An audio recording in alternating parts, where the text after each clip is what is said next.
bahwa transportasi multimoda di masa Lebaran ini semua dapat dipersiapkan sebaik mungkin.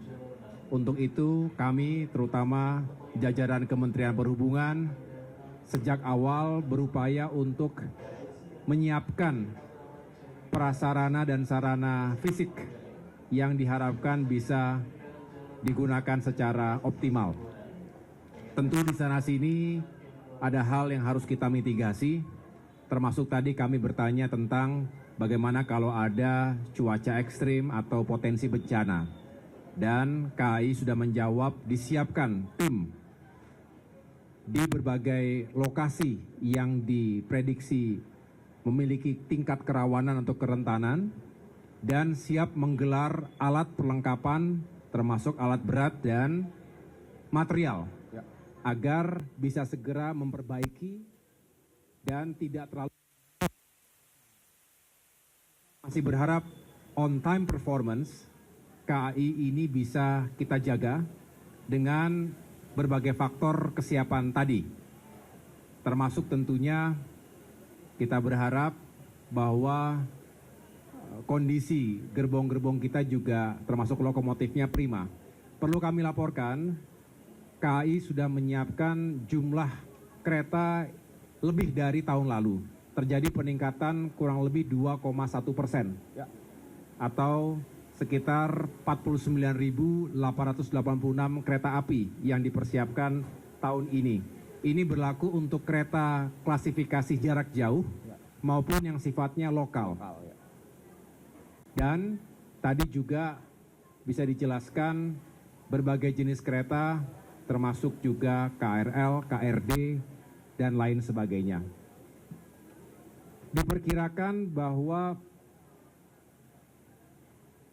akan ada kurang lebih 5 juta.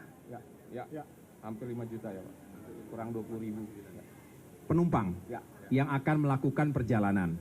Hari ini saja ada kurang lebih 24.000. Ini ada lonjakan dari hari-hari reguler sekitar 12 sampai 15.000. Jadi artinya memang bisa dibayangkan KAI harus melayani masyarakat dalam jumlah yang jauh lebih besar dari biasanya, dan kita juga memprediksi stasiun-stasiun yang akan sangat sibuk, terutama sebagai stasiun pemberangkatan maupun stasiun tujuan. Di antaranya tentu Pasar Senen ini, kemudian Gambir, lalu ada Yogyakarta, juga Surabaya, baik Pasar Turi maupun Gubeng. Bapak Ibu dan teman-teman sekalian, saya juga ingin menyampaikan bahwa pada kesempatan yang baik ini, sesuai dengan arahan dan kebijakan Bapak Presiden Prabowo Subianto, kita berupaya untuk meningkatkan akses terhadap transportasi selama mudik ini, terutama bagi masyarakat kurang mampu, dengan memberikan diskon. Contohnya, KAI memberikan diskon 30%, dan tujuannya kurang lebih 1,2 juta target. Penumpang. Saya ulangi, pemerintah melalui KAI tentunya ini akan memberikan diskon 30% dan nanti ada kurang lebih 1,2 juta penumpang. Oleh karena itu ini sangat baik, kabar yang sangat baik. Selain tentunya ada beberapa program mudik gratis, termasuk program Motis, motor gratis. Tadi kalau tidak salah ada 12.000 ya, 11.200 sekian motor bisa diangkut. Dan sekian ribu penumpang juga gratis bisa diangkut menuju ke lokasi tujuan. Saya rasa itu semangatnya adalah KAI sigap dan terus meningkatkan pelayanan yang berkualitas. Bisa dikatakan customer service-nya selalu ditingkatkan. Dan tadi saya berpesan selain menyiapkan infrastruktur fisik, kita juga harus terus melayani dengan humanis, menyenangkan, karena perjalanan ini bukan hanya perjalanan fisik tapi juga perjalanan hati. Kalau kitanya senang, sukacita, menuju kampung halaman, dan punya impresi yang baik terhadap sistem transportasi publik yang dimiliki oleh negara ini, saya rasa KAI atau kereta akan selalu menjadi transportasi yang primadona. Bukan hanya di masa Lebaran tapi juga digunakan dalam aktivitas sehari-hari. Tadi juga ada pembagian merchandise kepada anak-anak, pembagian takjil, kemudian juga ada pembagian buku gratis kerjasama dengan Kemendikbudrismen. Ini juga sesuatu yang bagus dan semua pihak stakeholders yang terlibat dalam penyuksesan transportasi selama Lebaran ini saya ucapkan terima kasih dan apresiasi yang setinggi-tingginya. Saya rasa itu penjelasan pers dari saya. Terima kasih.